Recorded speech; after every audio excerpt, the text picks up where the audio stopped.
বিভাগের দাবিতে উত্তাল কুমিল্লা নগরী, সমাবেশ থেকে কঠোর হুঁশিয়ারি। কুমিল্লা প্রতিনিধি।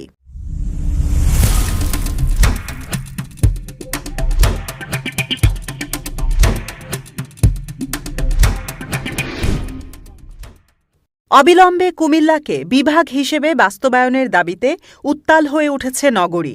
শুক্রবার 10 অক্টোবর বিকেলে নগরীর পুবালী চত্বরে এক বিশাল সমাবেশ অনুষ্ঠিত হয়েছে, যেখানে থেকে দাবি আদায় না হলে কঠোর কর্মসূচির হুঁশিয়ারি দিয়েছেন বক্তারা। কন্টেন্ট ক্রিয়েটার্স অব কুমিল্লা এর ব্যানারে আয়োজিত এই পূর্ব ঘোষিত সমাবেশে একাত্মতা প্রকাশ করে অংশ নেন বিভিন্ন শ্রেণী পেশার হাজারো মানুষ। সমাবেশে উপস্থিত ছিলেন বিএনপি চেয়ারপারসনের উপদেষ্টা হাজী আমিনুর রশিদ ইয়াসিন সহ বিভিন্ন রাজনৈতিক ও সামাজিক সংগঠনের নেতৃবৃন্দ। বিকেল ৩টায় সমাবেশ শুরু হওয়ার আগেই বিভিন্ন এলাকা থেকে খণ্ড খণ্ড মিছিল নিয়ে মানুষজন পুবালী চত্বরে জড়ো হতে থাকেন।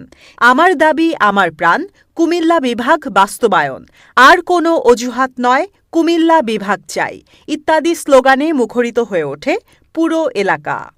সমাবেশে বক্তারা ক্ষোভ প্রকাশ করে বলেন, বিভাগীয় কার্যক্রম পরিচালনার জন্য প্রয়োজনীয় সকল অবকাঠামো ও সুযোগ সুবিধা কুমিল্লায় বিদ্যমান, কিন্তু শুধুমাত্র রাজনৈতিক সদিচ্ছা ও আমলাতান্ত্রিক জটিলতার কারণে বারবার এই ন্যায্য দাবিকে উপেক্ষা করা হচ্ছে।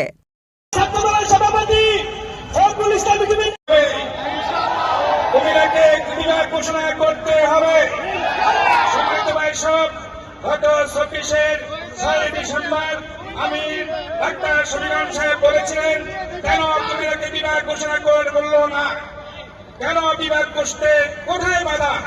আজকে আমি বলিষ্ঠভাবে ঘোষণা করতে চাই, কুমিল্লার সকল মানুষের প্রাণের দাবি হচ্ছে, সকল মানুষ চায় কুমিল্লাকে বিভাগ ঘোষণা করতে হবে। বিগত ব্রিটিশ সরকার সকল কিছু রেডি থাকলেও কুমিল্লাকে বিভাগ ঘোষণা করে নাই। কুমিল্লাকে বিভাগ ঘোষণা আমরা নিন্দা জানাই। ওই ব্যক্তিকে ঘৃণা করে, কুমিল্লার সকল মানুষ ঘৃণা করে। আজকের কুমিল্লার সকল মানুষের দাবি একটাই, কুমিল্লাকে অনতি বিলম্বে আমি মনে করি কুমিল্লাকে বিভাগ ঘোষণা করাই হচ্ছে সবচেয়ে উত্তম কাজ। আজকের কুমিল্লার সকল মানুষ ঐক্যবদ্ধ, আজকের কুমিল্লার আবহাওয়ার সকল জনসাধারণ ঐক্যবদ্ধ। কুমিল্লাকে বিভাগ ঘোষণা না করলে আমরা আন্দোলন করব, রাজপথে থাকবো, আমরা বিভাগ আদায় করে ছাড়বো ইনশাআল্লাহ। সকলকে ধন্যবাদ। আসসালামু আলাইকুম ওয়া রাহমাতুল্লাহ।